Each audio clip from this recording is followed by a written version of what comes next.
I'm Logan Crawford, and right now on Spotlight, we are taking a deep dive into a book that could change the way you view the world, change the way you view yourself. It is called World's Geography of Love, 12 Hours in the Egyptian Duat. It is written by Geraldine Matus, and we are delighted to have her as a guest here today on Spotlight. And we'd like to thank the folks at Sweet Spire Literature Management for helping us put Geraldine in the spotlight today. Geraldine, thank you so much for joining us. My pleasure, Logan. Thank you. Loved your book. I think it is a mind-changing book. I think it's a game-changing book. For the folks at home, explain what it's about a little bit. So I think very simply, I'm framing the transformational mysteries of the balancing of the ego development with the development of one's soul or psychospiritual self. And I'm framing it in the Egyptian myth of the sky goddess Nut and the sun god Ra. And that myth is part of the Book of the Dead, which speaks to the transformational mysteries. It was used as funerary rites, but it was also understood as a model for how we can balance out our psyches, our egos, our way of being in the world. And very simply, it's that balance between power and love, work and play, the value between what we know and understand with our heart and what we do in the world.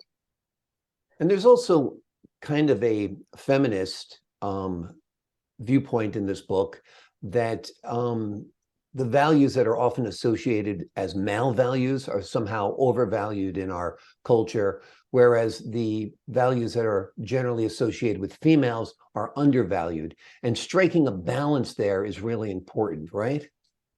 That is, yes. And actually, I wouldn't really frame it as a feminist book, because actually I've written it more for men than for women. Because in my opinion, men are more injured in some ways than women are by the overdriven masculine energy. They suffer all sorts of, diseases associated with the stress of overwork. That overwork can lead them to be hateful towards the feminine aspects, which then injures everybody. So it's feminist, but it's also really more humanist than feminist. Absolutely, because everybody can benefit from it. Do you feel that our world is evolving? It seems to me that some of the stereotypes of the typical male behavior have changed. It seems like even workplace behavior has changed, and it changed rapidly because of COVID and the lockdown and the remote work situation. I thank you for bringing that up. I think that could be said. It's not changing as fast or as comprehensively as I'd like, but I think there has been a little bit of a shift in the last few decades about understanding the necessity to balance work with love and home and hearth. Yeah, I think that's true. You speak about 12 hours in the Egyptian Duat. Explain that to the audience, please. Okay, so the story of Newt is a myth that's around about 8,000 years old. So it predates all of our thinking models from Greek and Roman times by quite a good deal. So back in those times, there was a very profound respect and understanding for both the masculine and feminine energies and how they balanced each other out. So what happens in the myth is we have the sun god Ra, and he's up in the sky, giving his heat and his power everywhere. But of course, as we all know, the sun falls down at the end of the day. And so in the myth, he's getting tired and he's getting cranky because no one admires him as much as they did at high noon. And so then he becomes angry and no one worships him. So he has to go into the underworld where he transforms his personality, which isn't so much about all of me, but he comes back to a place of a profound ethic and service to the people rather than just his image. And in those 12 hours from dusk to dawn, which at the equator is 12 hours, in each hour, something happens that restores him. So in the first hour, he completely disintegrates and he doesn't see himself. And of course, he's dead through the whole thing. And so he has no power. And so he depends on many aspects of the feminine to restore him.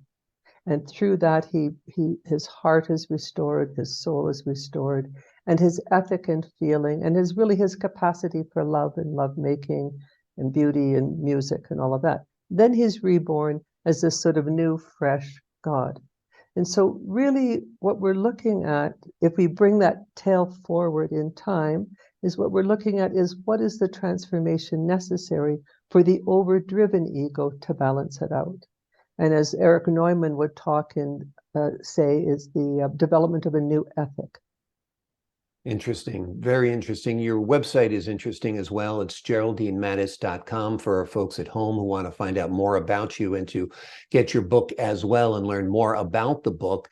One of your areas of expertise is called Depth Psychotherapy. And that's actually a term I'd never heard of before. So could you explain to all of us what Depth Psychotherapy is? Yeah, thank you. Sure. So I would say it's really founded on the work of Carl Jung and some of the Jungian analysts and trainees that came from him into North America. And what we're really looking at is the value of the symbolic in the transformation of the personality and in meeting the developmental imperatives of growing up and becoming an adult and becoming responsible. And so Jung understood that just a rational approach to the world somehow missed something. And so that's why he attended to dreams and visions and synchronicities as meaningful occurrences in a person's life that was really a way in which the psyche or the larger unconscious is speaking to the individual. So that's what we do. We dig deep into the dreams and visions and imaginations of the people and help them understand what's meaningful. So it's all really real, not just the rational realm, but the non-rational realm as well. Absolutely. Absolutely. Now, this is something you can do remotely as well, I believe, right?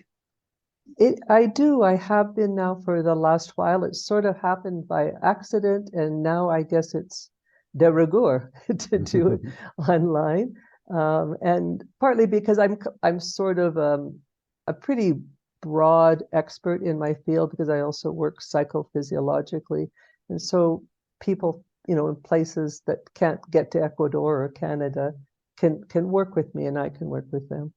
Wonderful. It's a wonderful opportunity for people to work one-on-one with you where they might not be able to otherwise. Are you a big believer in dreams? And for the folks at home, what are their significance? I mean, we all dream every night, multiple dreams. Are some dreams more significant than others? Is it just recurring dreams? I'd like to get your perspective on that. Yeah. I do believe that dreams are important and significant.